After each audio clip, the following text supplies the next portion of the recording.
नमस्कार दोस्तों, स्वागत है आप सभी का हमारे इस YouTube channel beyond bear acts में। आज के इस लेक्चर में जो हम लोग यूपी एपीओ मेंस के 16 माइनर एक्ट्स को कवर कर रहे हैं, उस सीरीज में आज हम लोग जो पढ़ने जा रहे हैं वो एक्ट है prevention of damage to the public property act 1984। इस एक्ट के अंदर टोटल 7 सेक्शन हैं। उसके अलावा हम लोग कुछ केस लॉज देखेंगे, 4-5। किस तरीके से ये एक्ट रन कर रहा है वो करेंगे और एंड में फ्लो चार्ट देखेंगे। बहुत मेजर बड़ा एक्ट नहीं है, लेकिन हाँ ये है कि आपके पेपर में एक दो क्वेश्चन यहाँ से बन सकते हैं, इंपॉर्टेंट क्वेश्चन यहाँ से फ्रेम हो सकता है। छोटा सा एक्ट है तो इसको तो पूरा ही कवर करना है, कुछ भी छोड़ने वाला नहीं है। अगर किसी बच्चे को नोट्स चाहिए या फिर उसको मेंस मेंटरशिप प्रोग्राम में ऐड होना है, जिसमें कि हम लोग डेली बेसिस पे रोज क्वेश्चन देते हैं और हर बच्चा उसको सबमिट करता है और उसको इवेल्युएट किया जाता है, तो आप इस नंबर पे मैसेज कर सकते हैं। अगर आपको इस सब्जेक्ट के भी या और बाकी सब्जेक्ट्स के नोट्स लेने हैं माइनर एक्ट्स में, तो भी आप इसी सेम नंबर के ऊपर मैसेज करके नोट्स ले सकते हैं। तो जैसा कि नियम कानून कहता है कि अब एक कानून पढ़ने जा रहे हैं तो एक कहानी होना जरूरी है। तो इस एक्ट के लिए हम लोग एक कहानी स्टार्ट करते हैं। सपोज एक बहुत जनरल सी ही बात है कि आप लोग सपोज जुडिशरी एस्पिरेंट्स हैं, एपीओ का एग्ज़ाम देने जा रहे हैं।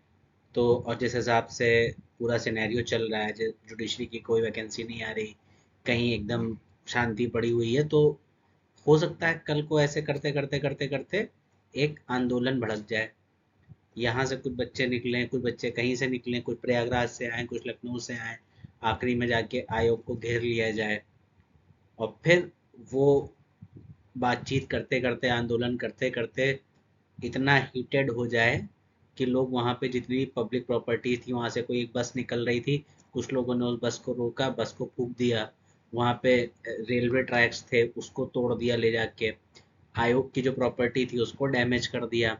नॉर्मली अगर किसी चीज़ को डैमेज आप कर रहे हो, इन सब सिनेरियो में आपने क्या किया? जितनी भी ये सब बस है, बस आपकी थी नहीं, किसकी थी? स्टेट की। ट्रेन है, ट्रेन ट्रैक किसका है? आपका है नहीं, स्टेट का है। तो ये सारी चीजें किसकी हैं? आयोग का ऑफिस आपने तोड़ा, किसका है? स्टेट का है।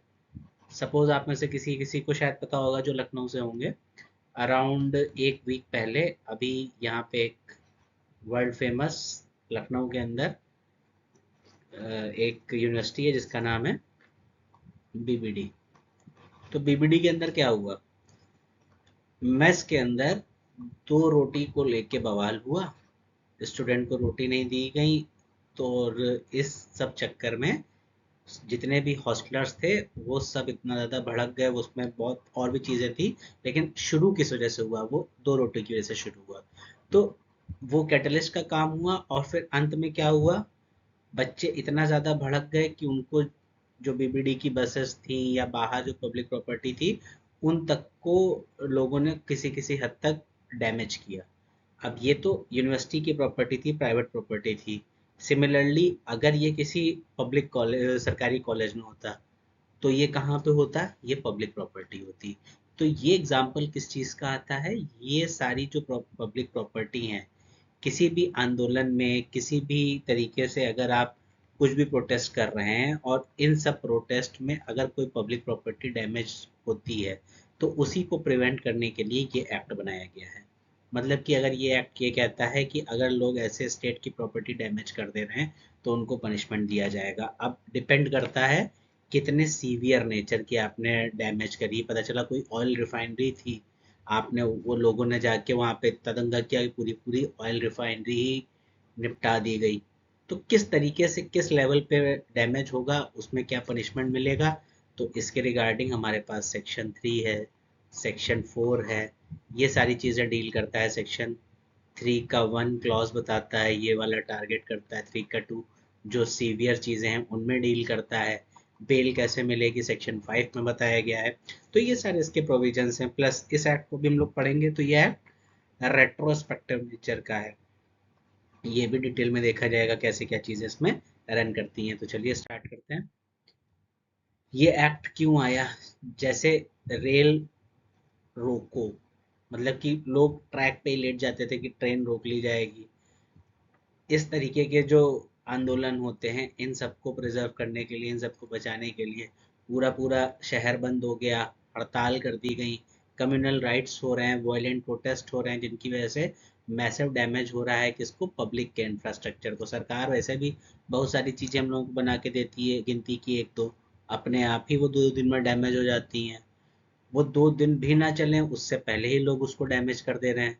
तो ये सारा जो इंफ्रास्ट्रक्चर डैमेज हो रहा है, उस टाइम पे किस समय का एक्ट है, अभी हम लोगों ने डिस्कस किया था, 1984 का ये एक्ट है। उस टाइम पे आईपीसी में एग्जैक्टली कोई ऐसा प्रोविजन नहीं था, और जो भी थे वो बहुत ही ज़्यादा अच्छी तरीके से ये सारी चीज़ें डील नहीं कर पा रहे थे, तो इनसफिशिएंट थे।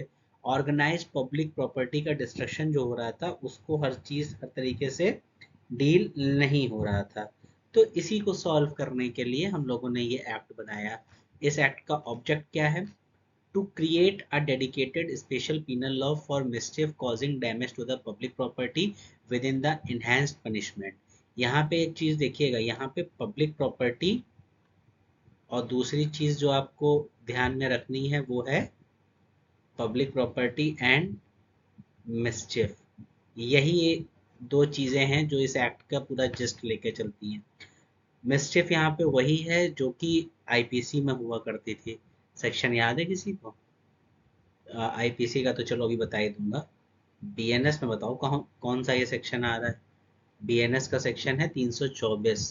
324 में डील करता है ये। तो सारी चीज़ें ध्यान से सुनिए, समझिए। बीएनएस के, आईपीसी के, new criminal laws, old criminal laws, सारे प्रोविजंस ध्यान में रखिए, क्योंकि लिखने में दोनों काम आएंगे। ऐसा नहीं है कि सिर्फ एक ही लिखना है।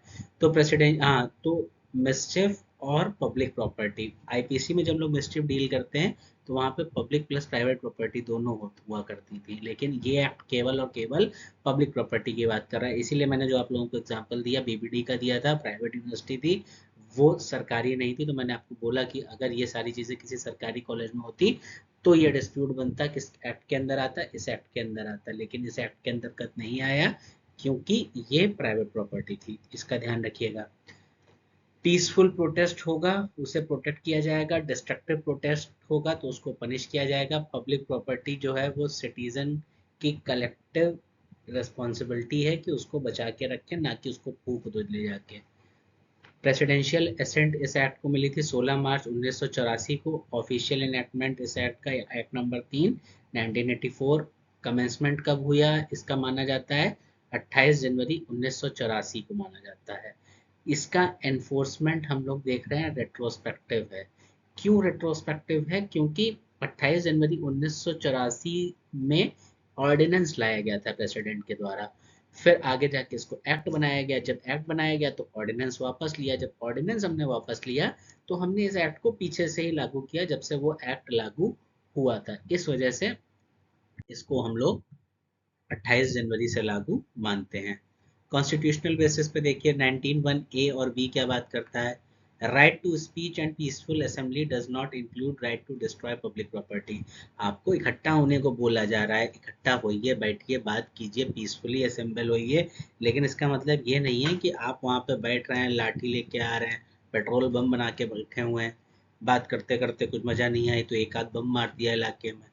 ये इस तरीके से नहीं चलता है। तो आप पब्लिक प्रॉपर्टी को डैमेज नहीं करेंगे। ये नहीं कि आप फिर अगर आपको ऐसे काम कर रहे हैं और फिर आपको अरेस्ट किया जा रहा है तो आप कह रहे हैं आपका फंडामेंटल राइट है, right to speech and peaceful assembly का, जिसको कि छीन लिया गया। तो ये वाला कॉन्सेप्ट अप्लाई नहीं होता है। पब्लिक ऑर्डर है, अंडर रिस्ट्रिक्शन भी है, ये भी याद रखिए 19(2) और 3 के अंतर्गत। 20(1) बताता है रेट्रोस्पेक्टिव कमेंसमेंट रेजेस डिबेट। जो रेट्रोस्पेक्टिव कमेंसमेंट है वो डिबेट करता है, लेकिन हम लोगों ने देखा कि क्यों रेट्रोस्पेक्टिव है, तो इसको भी हम लोगों ने यहाँ से टैकल कर लिया। आर्टिकल 21 का और इस एक्ट का क्या रिलेशन है? सेक्शन 5 जो है वो कहता है कि जब बेल होगी तो प्रोसिक्यूशन को सुना जाएगा, बिना उसको सुने बेल नहीं दिया जाएगा। तो सेक्शन 5 का जो बेल का प्रोसीजर है वो थोड़ा सा टफ बना दिया जाता है इस एक्ट के अंदर।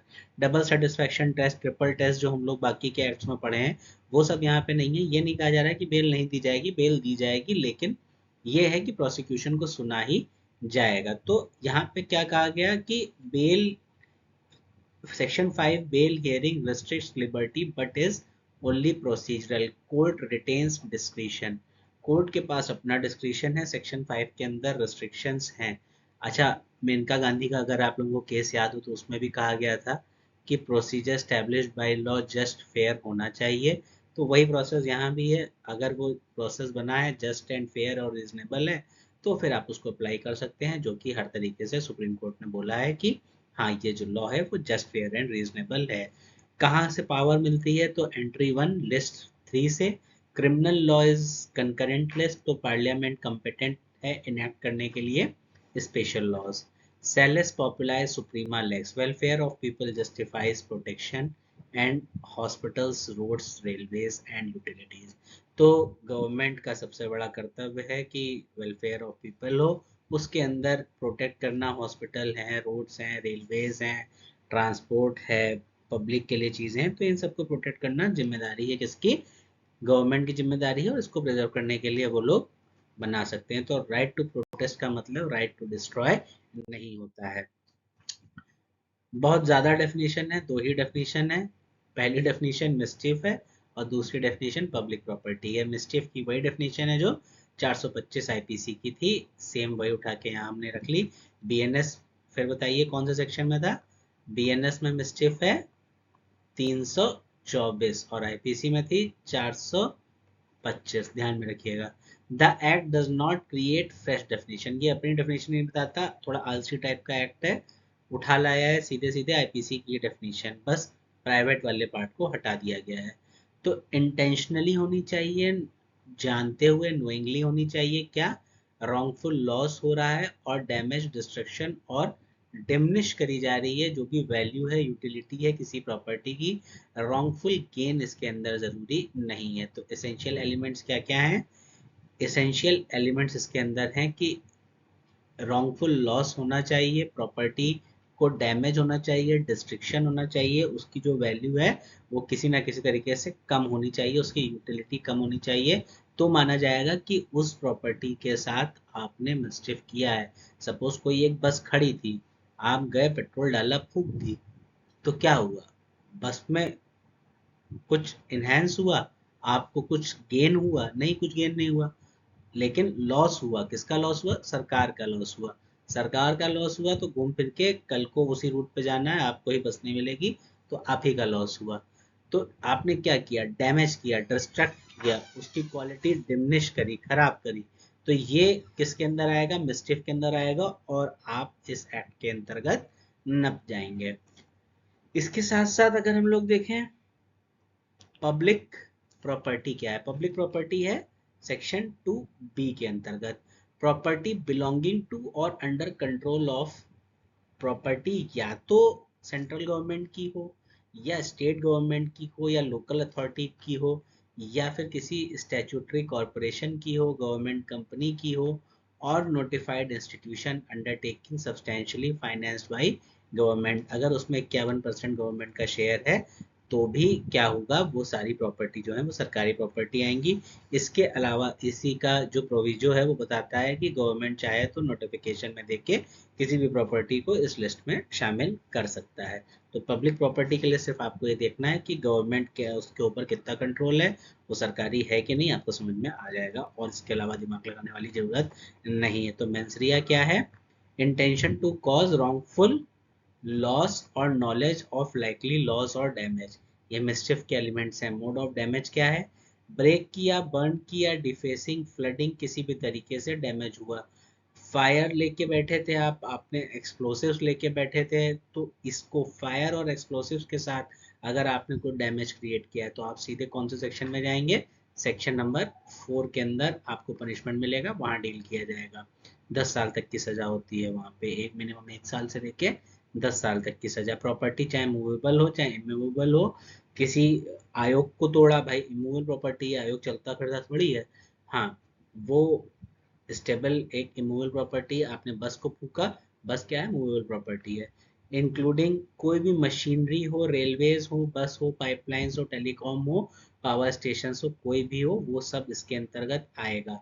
Mayor accidental negligent damage is not automatically mischief केवल एक्सीडेंट हो गया कहीं पे या फिर किसी की नेग्लिजेंस की वजह से कोई डैमेज क्रिएट हो गया तो फिर वो मिस्चिफ की कैटेगरी में नहीं आएगा। इस एक्ट का एग्जिस्ट पकड़ लेते हैं। सेक्शन 1 में शॉर्ट टाइटल एक्सटेंट कमिटमेंट है। Whole of India except Jammu Kashmir ऐसा कुछ नहीं है। ठीक है। कमेंसमेंट है 28 जनवरी 1984। डेफिनेशन सेक्शन 2 में हम लोग पब्लिक प्रॉपर्टी पढ़ ही चुके हैं। मिसचिफ को हम लोगों ने सेक्शन 425 आईपीसी से उठा लिया।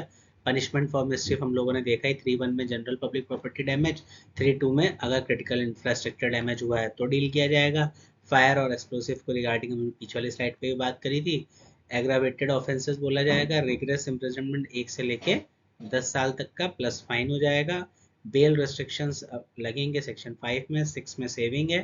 एक्ट जो है वो एडिशनल है।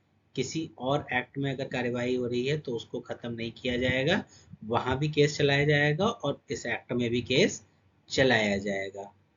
रिपील एंड सेविंग मतलब कि ऑर्डिनेंस जो था उसको हटाया गया, उसके लिए सेक्शन 7 है हमारे पास। है तो इस एक्ट में यही। चलिए लेक्चर खत्म हो गया। नहीं अभी नहीं खत्म हुआ, अभी आगे चीजें हैं। सेक्शन 3 ऑफ बाकी हम लोग अब डिटेल में पढ़ते हैं। सेक्शन 3 में क्या है। 2 देखिए हम लोगों ने डिटेल में पढ़ लिया है। ये मत कहिएगा सर ने अभी का डिटेल में पढ़ते हैं तो अभी पढ़ने जा रहे हैं। इससे पहले भी हम लोग अभी डिटेल में ही पढ़ रहे थे, पर 15-20 मिनट हो गया है, मजाक थोड़ी चल रहा था। तो सेक्शन 3 में 3 के सब सेक्शन 1 में क्या बात किया गया। Whoever commit mischief in respect of any public property other than section 3(2) specified properties. 3(2) के अंदर जो स्पेसिफाइड प्रॉपर्टीज हैं उनके अलावा अगर किसी पब्लिक प्रॉपर्टी के साथ मिसचिफ किया जाता है तो इम्प्रिजनमेंट होगा up to 5 years with fine. यहाँ पे सबसे इम्पोर्टेंट बात है सेक्शन 3(1) के अंदर नो मिनिमम इम्प्रिजनमेंट दिया हुआ है। डू नॉट राइट रिगरस और either description because bare text says only imprisonment. ये बात ध्यान रखिएगा। रिगरस इम्प्रिजनमेंट मत लिखिएगा, आइदर डिस्क्रिप्शन ऐसे कोई भी टर्म मत लिखिएगा। Mischief as per section 425 must be proof करना पड़ेगा। Property must fall with in the section 2B। Movable हो चाहे मूवेबल हो फाइन मैंडेटरी है क्योंकि एंड फाइन लिखा हुआ है। Court has normal sentencing discretion because no minimum punishment is described. याद रखिएगा जनरल प्रॉपर्टी किसी भी तरीके से तो 5 साल तक का पनिशमेंट और फाइन हो सकता है। सेक्शन 3 का फर्स्ट क्लॉज कंप्लीट आएगा तो यहाँ से 3 और 2 ही इंपॉर्टेंट वाला पार्ट है, उसको ध्यान में रखिएगा। यहाँ पे कौन कौन सी प्रॉपर्टी कवर हो रही है 3 के 2 में देखो। वाटर लाइट पावर और energy linked building installation properties, इस टाइप की जितनी भी प्रॉपर्टीज हैं जैसे कि जहाँ पे बिजली की सप्लाई हो रही हो, पानी की सप्लाई करवा रहे हो, और उसके अलावा जैसे पावर हाउस है आपका, अब बिजली आप लोग देख ही रहे हैं कितने बढ़िया तरीके से रोज आ रही है। तो सपोज एक रात आपका दिमाग खराब हो ही गया, आप लोग गए, मोहल्ले वाले 15-20 लोग थे, जाके बिजली विभाग में पावर हाउस में घुसने की कोशिश करी। कोशिश करें ताला पड़ा हुआ था बाहर से, अंदर वर्कर थे, आप लोग जबरदस्ती ताला वाला तोड़ के अंदर गए और अंदर जितना भी इक्विपमेंट था सब तोड़ डाला। तो कहाँ कवर हो गए 3 के 1 में कि 3 के 2 में। 2 में कवर हो गया। तो electric sub station, transformers yard, pumping station, power supply installation, ये सब कहाँ आता है 3 के A में। बी क्या बात करता है ऑयल इंस्टॉलेशन, ऑयल रिफाइनरीज जो होती हैं, पेट्रोलियम की पाइपलाइन है, डिपोट है, एलपीजी स्टोरेज है सरकारी, तो वो सब यहाँ पे डील होता है। इसके अलावा सीवेज वर्क है सी में। एसटीपी हो गया, सीवेज की पाइपलाइन हो गई, ड्रेनेज हो गया, ये सारा सिस्टम अगर आप गड़बड़ करते हो तो डैमेज पहुंचाते हो तो 3 के 2 के C में आप आओगे। डी में क्या बात करता है कोई माइन है, कोई फैक्ट्री है, उसको आपने डैमेज पहुंचाया। Mine factory covered as public property under section 2B। Public transport telecom, suppose telecom industry जैसे बीएसएनएल था सरकारी था, उसको आपने जाके डैमेज कर दिया। तो railway track, state bus, public transport में टेलीकॉम टावर बीएसएनएल का लगा हुआ था, जाके आपने उखाड़ दिया। केबल बिछी हुई थी वो तोड़ दी, डिपो है, सिग्नलिंग, ये किसी भी टाइप की चीजें हैं वो सब इसके अंदर कवर हो जाएंगी। तो यहाँ पे पनिशमेंट कितना बनेगा। रेगुलर इम्प्रिजनमेंट है मिनिमम 6 मंथ से लेके मैक्सिमम 5 साल तक। आप मिनिमम 6 से कम का पनिशमेंट भी दे सकते हैं। कोर्ट में रिड्यूस 6 मंथ पनिशमेंट, लेकिन उसके लिए उसे क्या करना होगा रिकॉर्ड करके जजमेंट में लिखना होगा कि भाई हम क्यों रिकॉर्ड करके लिख रहे हैं। यहाँ पे स्पेशल रीजंस नहीं, सिर्फ रीजन टर्म है। Special reason is in section 4। Section 4 क्या बात कर रहा है? फायर और एक्सप्लोजिव्स का यूज आप कर रहे हैं मोस्ट एग्रावेटेड फॉर्म में। तो ट्रिगर कैसे हो रहा है? ऑफेंस अंडर सेक्शन 3(1) और 3(2) कमिटेड बाय फायर और एक्सप्लोजिव्स। मतलब कि आपने जाके पावर हाउस वाला एग्जांपल जो मैं लिया था, आप परेशान हो गए, आपने जाके, आपके पास असला रखा हुआ था, आपने अपने जानने वाले से मंगाया हुआ था, वकील हैं ही आप लोग सब। तो कोई क्लाइंट दे के चला गया था, तो आपको पता नहीं था, आपको लगा ये ऐसे कुछ होता नहीं है। आप लोग गए वहां पे, जाके आपने 4-5 फायर मारी, जिसके क्या था, वहां पे जो ट्रांसफार्मर था उसमें लग गई आग। आग लगने की वजह से गया वो ब्लास्ट। तो आप लोग 15-20-50 लोग आए थे, तो आपने फायर या फिर एक्सप्लोजिव्स का इस्तेमाल किया और प्रॉपर्टी को डैमेज किया। कौन सा सेक्शन गया? सेक्शन 4 के अंदर। बधाई हो, आपके खिलाफ एफआईआर हो जाएगी। आपके खिलाफ नहीं तो क्लाइंट के खिलाफ हो जाएगी, क्लाइंट के खिलाफ होगी तो भी वकीलों के लिए बधाई हो। Applies to all public property, चाहे वो जनरल हो चाहे वो क्रिटिकल हो, सेक्शन 4 अप्लाई होगा। रिगरस मिनिमम 1 ईयर, वहां पे क्या था, 6 ईयर था 3 के 2 में। और वहां पे यहाँ पे कितना है, यहाँ पे rigorous imprisonment minimum 1 year to 10 years तक। और मैंडेटरी क्या है, यहाँ भी फाइन है, वहां पे फाइन मैंडेटरी नहीं था। एक कंपैरिजन कर लेते हैं किस तरीके से। 3K1 में कोई भी मीन्स, 2K उसमें भी कोई भी मीन्स, यहाँ पे फायर या फिर एक्सप्लोजिव्स का इस्तेमाल होगा। इसके अलावा मिनिमम, कोई मिनिमम नहीं था 3K1 में। यहाँ पे 6 मंथ का रिगरस इम्प्रिजनमेंट है, और यहाँ पे मिनिमम 1 साल का। यहाँ पे मैक्सिमम 5 ईयर, इसमें भी 5 ईयर, यहाँ पे 10 साल। बिलो मिनिमम 3(1) कुछ है ही नहीं। रीजन रिकॉर्ड किया जाएगा, और यहाँ पे 4 में मैंने बोला था स्पेशल रीजन है, तो स्पेशल रीजन यहाँ पे रिकॉर्ड किया जाएगा। फाइन मैंडेटरी मैंडेटरी मैंडेटरी, तीनों में मैंडेटरी है। ये सेम टेबल है, हम लोग अभी डिस्कस कर चुके हैं। 3(1) में क्या हो रहा है? Mischief to general public property, specified critical infrastructure, जो कि डिफाइन कर रखा है। सबसेक्शन 4 में, सबसेक्शन 4 में क्या हुआ है? फायर और एक्सप्लोसिव्स हैं टू एनी पब्लिक प्रॉपर्टी। यहाँ पे imprisonment rigorous only, rigorous only, ये अभी हम लोगों ने सब डिस्कस किया। ध्यान रखिएगा, the fine amount is not fix in the in the act, left to the court discretion. Section 5 bail के लिए रिस्ट्रिक्शन देता है, कोई रिस्ट्रिक्शन नहीं है, केवल इतना है कि प्रोसिक्यूशन को सुना जाएगा। मतलब कि जैसे अभी आप लोग अगर सेलेक्ट हो जाते हैं, तो बढ़िया एपीओ बन के आप कोर्ट में जाएंगे, तो जो पब्लिक प्रोसिक्यूटर है उसको सुना जाएगा, तो आपकी बात रखी जाएगी। तो ये आप ही के लिए एक्ट है, वहां पे जाके आपको बोलने का मौका मिलेगा। स्टैट्यूटरी रूल क्या है? No person accused or convicted of section 3 or 4 offense if in custody shall be released on bail or on bond unless prosecution has given opportunity to oppose, जब तक कि बेल अपोज करने का मौका वकील को नहीं दिया जाएगा। नो डबल सेटिस्फैक्शन टेस्ट, जैसे कि हम लोग बाकी एक्ट्स में पढ़ते आ रहे थे, प्रोसिक्यूशन को सिर्फ सुना जाएगा, ये मैंडेटरी है। सुनने के बाद कोर्ट नॉर्मल जो बीएनएसएस या सीआरपीसी के फैक्टर्स थे उनको अप्लाई करेगी, और बेल देना होगा दे देगी। अच्छा बताइए, कौन से केस में कहा गया था बेल इज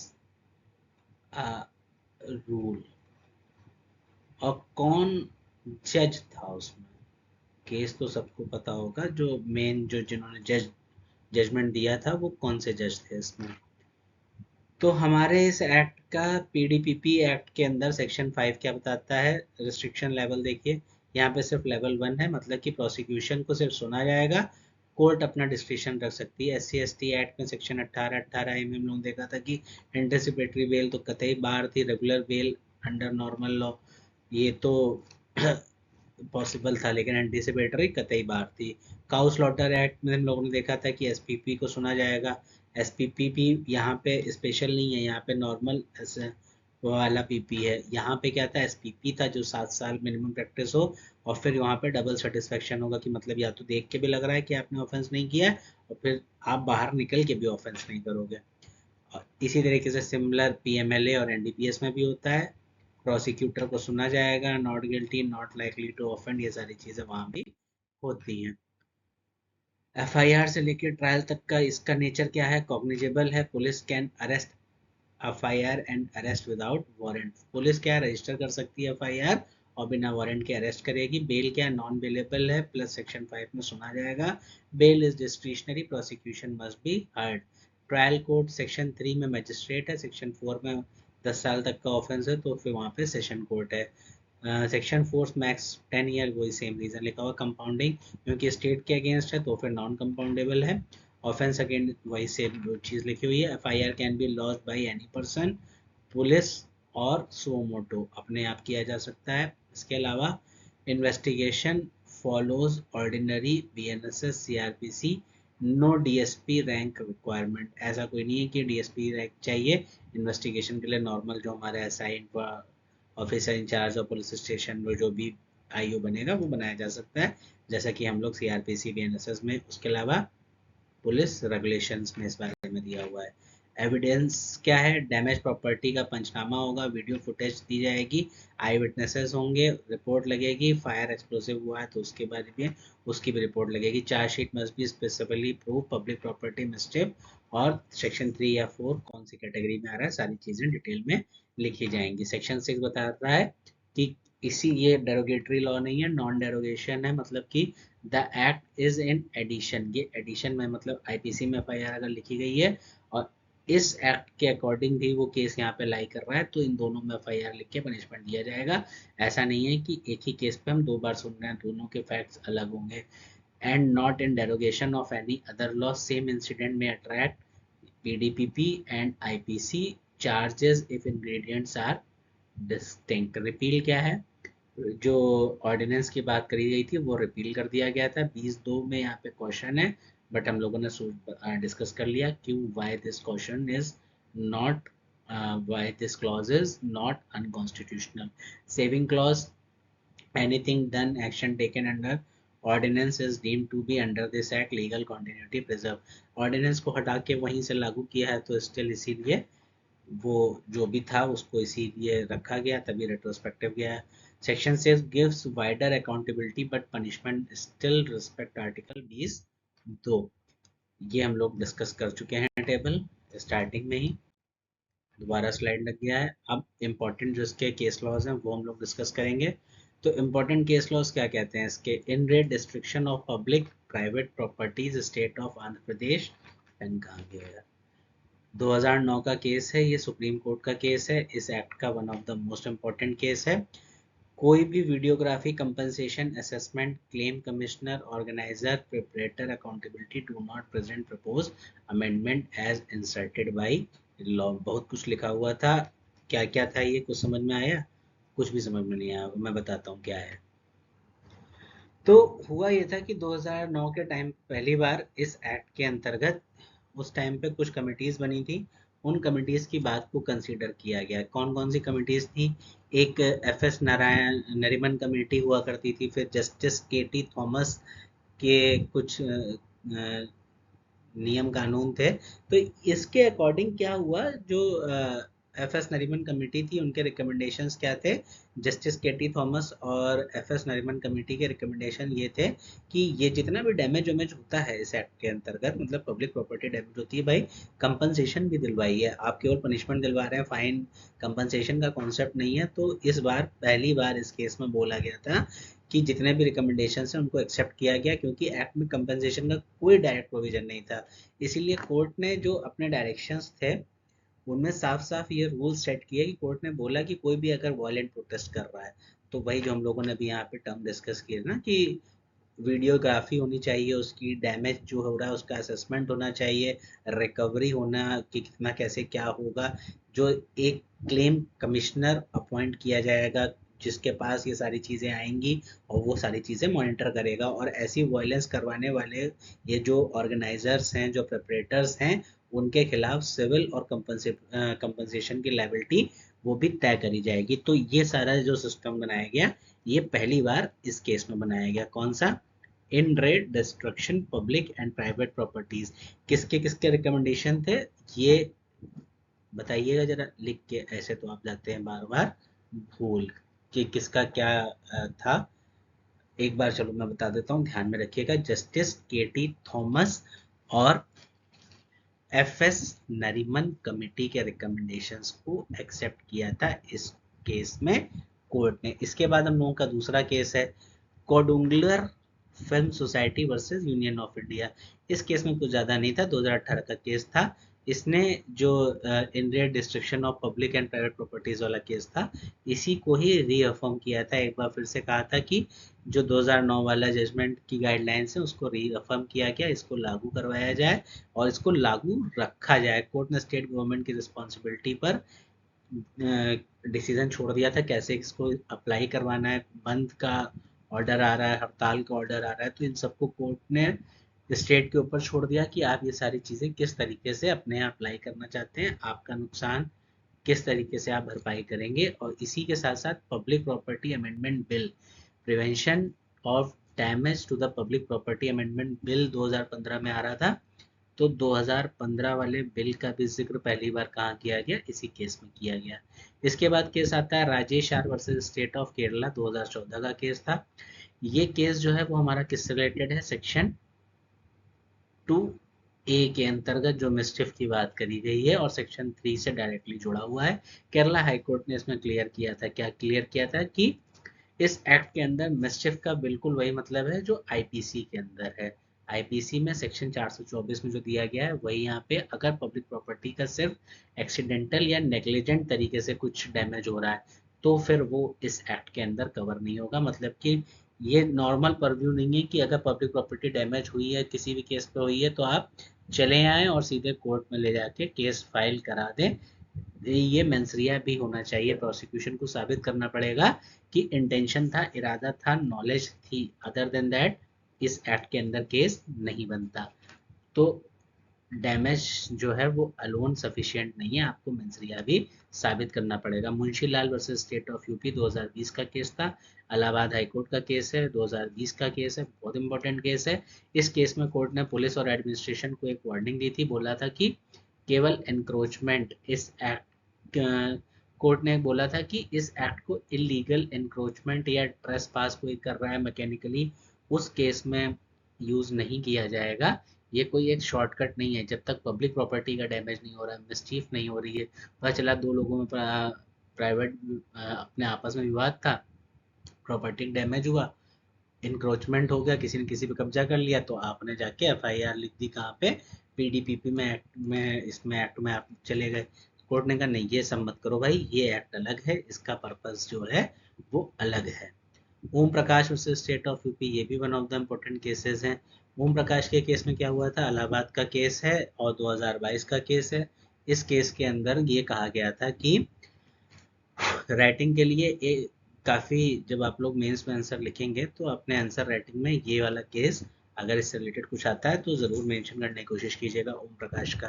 ठीक है, इलाहाबाद हाईकोर्ट ने इस एक्ट के जो मेन जो ऑब्जेक्टिव्स थे सारे इंपॉर्टेंट सेक्शंस को डिटेल में डिस्कस किया था। 2B में पब्लिक प्रॉपर्टी क्या होगी, सेक्शन 3, सेक्शन 4 में पनिशमेंट का स्ट्रक्चर, बेल रिक्वायरमेंट क्या होगा। तो स्पेसिफिकली जो डेमोन्स्ट्रेशन हो रहे हैं, बंद हो रहे हैं, हड़ताल हो रहे हैं, उनके दौरान वहाँ पे जो वेंडलिज्म है उसको पनिश करने के लिए ये एक्ट बनाया गया है। ये ऑब्जेक्टिव जो था एक्ट का, ये कहाँ पे था, सबसे पहली बार आया था ओम प्रकाश के केस में। तो यूजफुल है आपके आंसर फ्रेमिंग में, स्टेटमेंट आप मेंशन करिएगा। प्रभाकांत वर्सेस स्टेट ऑफ यूपी 2023 का केस था। इस केस में क्या हुआ था, प्रभाकांत की, ये भी कहाँ का है, इलाहाबाद हाईकोर्ट का एक केस है। इस केस में भी ये हुआ था कि जो सेम वही है जैसे मुंशी लाल के केस में था कि मतलब आप फर्जी में इस एक्ट का इस्तेमाल ना करें। तो इलाहाबाद हाईकोर्ट ने कहा था सेक्शन 3 के अंदर चल रही प्रोसीडिंग्स को रद्द करना, मतलब क्वैश कर दिया अगर, क्योंकि एफआईआर और इन्वेस्टिगेशन बहुत ही केयरलेसली हैंडल की गई है। मतलब क्वैशिंग की पावर है हाई कोर्ट के पास, ये नहीं है कि स्पेशल एक्ट में कोई केस रजिस्टर हो गया तो फिर क्वैश नहीं किया जाएगा। इसके अंदर ये हुआ था कि जो प्रोसीडिंग्स थी उसको क्वैश कर दिया गया था, यहाँ तक कि उन लोगों को भी एक्यूज बना दिया गया था जो ऑलरेडी दंगे के टाइम पे मर चुके थे। तो इस तरीके से जिम्मेदारी के साथ केस पे काम किया गया था। तो वही प्रभाकांत के case versus state of UP में ये चीज़ें आई थी कि सारी चीज़ें साइड में कर दो, जो मिल रहा है उसका नाम, जिसका भी नाम समझ में आ रहा है उसको एफआईआर में लिख दो। तो question where investigation was mechanical, मतलब कि मैकेनिकल करी गई थी इन्वेस्टिग, बहुत ही एक्चुअल डैमेज कुछ नहीं, सस्टेनेबल इन्वेस्टिगेशन चाहिए था, बहुत ही पुलिस ने जिम्मेदारी के साथ अपना काम किया था। क्रिटिकल एनालिसिस देखते हैं, कंसाइज डेडिकेटेड स्पेशल लॉ है, सेक्शन 31324 प्रोपोर्शनल एस्केलेशन प्रोवाइड करता है, 6 में परमिट किया गया है, कॉम्प्रहेंसिव प्रोसिक्यूशन डेरोगेटरी नहीं है, लॉ कोर्ट ने reduce mandatory minimum is genuine. 2009-2018 supreme court के डायरेक्शंस हैं जो कि प्रैक्टिकल एविडेंशरी और कंपनसेशन टूल को प्रोवाइड करते हैं। तो कंपनसेशन का केस सबसे पहले कहाँ पे आया था? 2009 का केस था। कौन सा केस था बताइएगा? इसके लिए कोई स्पेशल कोर्ट, स्पेशल पीपी ये सब कोई अपॉइंट नहीं किया जाता। नो डायरेक्ट कंपनसेशन कोई प्रोवाइड नहीं है। सेक्शन 5 में थोड़ा टफ है नॉर्मल से, बट स्टिल वीक है। रेट्रोस्पेक्टिव कमेंसमेंट जो है वो डिबेटेबल है, लेकिन क्यों डिबेटेबल नहीं है हम लोग पढ़ चुके हैं। Mob violence create identification and evidences challenge, भीड़ को क्रिएट करना, डील करना मुश्किल था, लेकिन अब मॉब लिंचिंग बीएनएस के अंदर हम लोग डील कर रहे हैं। सेक्शन बताइएगा कौन सा ऑफेंस है। तो बीएनएस के साथ करंटली ये एक्ट, ये जो पॉइंट है ये मिलके प्रॉब्लम सॉल्व करता है। पीडीपी और आईपीसी बीएनएस के मिस्टिफ के प्रोविजन देखते हैं। ये केवल पब्लिक प्रॉपर्टी पे, ये पब्लिक प्लस प्राइवेट पे है। यहाँ पे सेक्शन 4 में रिग्रेस 1 से लेकर 10 साल तक फाइन है। आईपीसी में dwelling worship can be liable for life और 10 ईयर्स। अगर ड्वेलिंग हाउस में या वर्शिप हाउस में ये सब होता है तो फिर कहाँ कितने तक का पनिशमेंट है? ये punishment section 5 prosecution hearing required, ordinary bail के लॉ है, स्पेशल मशीनरी नहीं है। ऑर्डिनरी क्रिमिनल कोड सेक्शन से अलाउज एडिशनल, आईपीसी और बीएनएसएस अनअफेक्टेड रहेगा अगर पीडीपी चल रहा है तो। Use PDP for public property identity, use IPC BNS for wider mischief ingredient and allied offences. Flow chart कैसा है? आइडेंटिटी किया गया मतलब कि मिस्चिफ हुई। सेक्शन 2B पब्लिक प्रॉपर्टी को डैमेज पहुंचाया गया, एफआईआर करी गई। एफआईआर कैसी थी? कॉग्निजेबल एफआईआर थी। कॉग्निजेबल एफआईआर के बाद मतलब कि अरेस्ट कर लिया गया तुरंत 24 घंटे में। बेल हुई, सेक्शन 5 में हायरिंग, या हायरिंग बता रहे हैं, हियरिंग हुई, डील किया गया। उसके बाद पब्लिक प्रोसिक्यूटर को सुना गया, इन्वेस्टिगेशन एविडेंस देखे गए। उसके बाद क्या हुआ? ट्रायल स्टार्ट हुआ, कन्विक्शन होगा। सेक्शन 3 और 4 के अंतर्गत कंपनसेशन दिलाया जाएगा सुप्रीम कोर्ट की गाइडलाइंस के द्वारा। Section 5 has no double satisfaction test, section 4 is session due to 10 year maximum punishment. Answer कैसे लिखना है? स्ट्रक्चर 7 सेक्शन है, स्पेशल एक्ट है, इनेक्टेड है, प्रोटेस्ट पब्लिक प्रॉपर्टी। आप लोग नोट्स लेंगे, नोट्स के अंदर बहुत डिटेल में ये सारी चीज़ें प्रोवाइड करी गई हैं। अभी अगर आपको नोट्स नहीं लेने हैं तो यहाँ से भी आपको सुविधा है कैसे कैसे फ्रेम करना है, आराम से बैठ के लिख लीजिए, एक सेट आंसर बना लीजिए। Closing line, public property destroyed in protest is theft from the people. कौन कौन से कीवर्ड हैं एक्ट के अंदर, हर उसमें देता हूँ कीवर्ड का मतलब आप लोग समझ रहे हैं ना, इसको जिम्मेदारी के साथ रखिएगा। ये गलत है, गलती से लिख गया है क्योंकि बेयर एक्ट में ये लिखा हुआ था। पब्लिक प्रॉपर्टी है, फाइनेंसिंग प्रोविजो है, नोटिफाइड है, जनरल पब्लिक प्रॉपर्टी है, up to 5 year fine no minimum. Critical fire है अगर तो रिगरस इम्प्रिजनमेंट 1 से लेकर 10 साल तक का है। 2009 के केस में वीडियोग्राफी बोला गया था, क्लेम कमिश्नर अपॉइंट होगा वो बोला गया था, कंपनसेशन दिया जाएगा। फिर 2018 में वापस से इसको रीफंड किया गया था। ये नंबर है, जिसको जो चाहिए वो यहाँ पे जा सकता है। पेपर सर पे है, स्ट्रेस है, एंजाइटी है, नहीं समझ में आ रहा है क्या है, आप इस नंबर पे कॉल कीजिए, आराम से बात कीजिए, जो भी समस्या है उसका समाधान होगा। इस टाइम बहुत ज़्यादा नहीं सोचना है, आंसर राइटिंग करनी है, पेपर्स देना है, हमको सिलेक्शन चाहिए, नथिंग मोर देन डैट, ना उससे ज़्यादा ना उससे कम।